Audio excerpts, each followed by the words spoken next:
ल आज कुरा गरौँ यो सङ्घीय निजामती सेवा विधेयक 2080 को भर्खरै प्रतिनिधि सभाबाट बहुमतले पास भयो नि होइन? हो भर्खरै सङ्घीय मामिला मन्त्रीले पेश गर्नुभएको थियो। निकै चर्चामा पनि छ यो। चर्चा त छँदैछ। निजामती प्रशासनमा यसले के नयाँ कुरा ल्याउँदैछ भन्नेमा सबैको चासो छ। आज अलि गहिरिएरै हेरौँ न त यसका मुख्य व्यवस्थाहरू। हुन्छ। यसले केही आधारभूत परिवर्तन नै प्रस्ताव गरेको छ। बाहिर सुन्दा सामान्य लागे पनि अलि भित्र हेर्दा यसको असर गहिरो हुन सक्छ। ल सुरु गरौँ त्यसो भए उमेर हदबाटै। सेवामा पस्ने र अवकाश पाउने उमेरमा केही फरक परेको छ कि? परेको छ। अब निजामती सेवामा छिर्न पुरुषको लागि 35 वर्ष अनि महिलाको लागि चाहिँ 39 वर्षको उमेर हद तोकिएको छ। महिलालाई अलि बढी? हो, अनि सँगसँगै अवकाशको उमेर पनि। अब 60 वर्ष पुगेपछि अनिवार्य अवकाश हुने भयो। 60 वर्ष? यसले त सेवा अवधि बढ्ने भयो होइन? अनुभव पनि काम लाग्ला? हो, कर्मचारीको अनुभव र सेवा अवधिलाई यसले पक्कै पनि लम्ब्याउँछ। उमेरको कुरा भयो, अब त्यो माथिल्लो पदमा पुग्ने बाटो नि खुल्ला प्रतिस्पर्धाबाट सहसचिव हुने बाटो बन्द गर्यो अरे। यो त ठूलो परिवर्तन हो नि। हो नि, यो एकदमै महत्त्वपूर्ण परिवर्तन हो। यसले कस्तो देखिन्छ भने निजामती सेवा भित्रैबाट वृत्ति विकास बढुवालाई चाहिँ प्राथमिकता दिए जस्तो। अर्थात् आन्तरिक बढुवामै जोड। हो, अब बाहिरबाट सिधै माथिल्लो पदमा आउने बाटो बन्द भएपछि भित्रका कर्मचारीको मनोबल, अवसर यसमा कस्तो असर पर्छ त्यो चाहिँ हेर्नुपर्ने हुन्छ। अनि त्यहीँनिर अर्को एउटा नयाँ पद पनि थपेको छ अरे, अतिरिक्त सचिव। यो के हो फेरि? राज्य व्यवस्था समितिले यो नयाँ पद सृजना गरेको हो। अब यसको खास काम के हुन्छ त्यो त नियमावली बनेपछि थाहा होला। तर के होला अनुमान? सहसचिव खुलाबाट नआउने भएपछि त्यसलाई मिलाउन हो कि? खै त्यो पनि हुन सक्छ, वा सचिव तहको कामको बोझ घटाउन विशेष जिम्मेवारी दिन पनि यो पद प्रयोग हुन सक्छ। एउटा तह थपियो भनौँ न। अनि नेतृत्व तहकै हर्को कुरा, मुख्य सचिवको पदावधि घटाइयो अरे 3 वर्षबाट 2 वर्ष। हो, यो पनि निकै चासोको विषय बनेको छ। किन होला यस्तो? मुख्य सचिव त स्थायी सरकारको प्रमुख जस्तो, पदावधि घट्दा अस्थिरता बढ्दैन र? त्यही त। एकातिर नीतिगत निरन्तरतामा समस्या आउला कि भन्ने चिन्ता छ, स्थायी सरकारको प्रमुखको कार्यकाल छोटो हुँदा, होइन? हो नि। तर अर्कोतिर सरकारले आफू अनुकूल काम गराउन सजिलो होस् भनेर वा नेतृत्वमा छिटो नयाँपन ल्याउन खोजेको पनि हुन सक्छ। यसको प्रभाव कस्तो पर्छ त्यो त कार्यान्वयन हेरेरै थाहा हुन्छ। अब अलि सङ्घीयतातिर लागौँ। प्रदेश र स्थानीय तहका कर्मचारीको अन्तर्प्रदेश सरुवा बाटो खुल्यो अरे। हो, खुल्यो।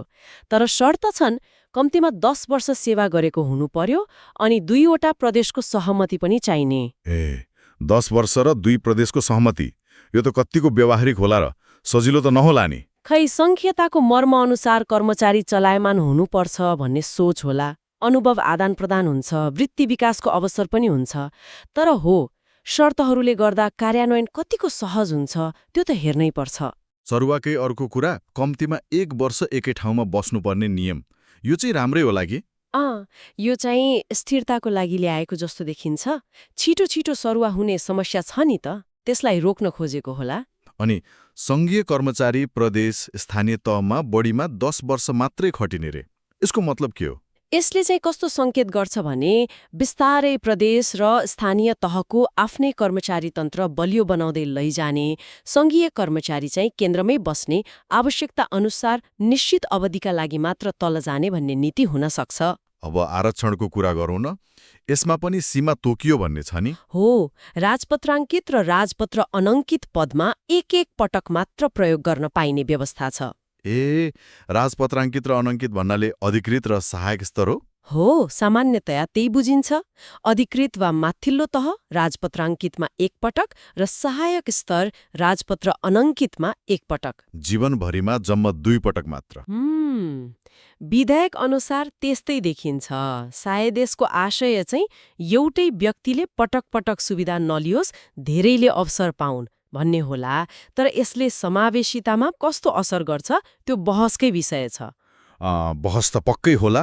अर्को एउटा कुलिङ पिरियडको कुरा पनि छ। अवकाश पाएको वा राजीनामा दिएको 2 वर्षसम्म नियुक्ति नपाउने।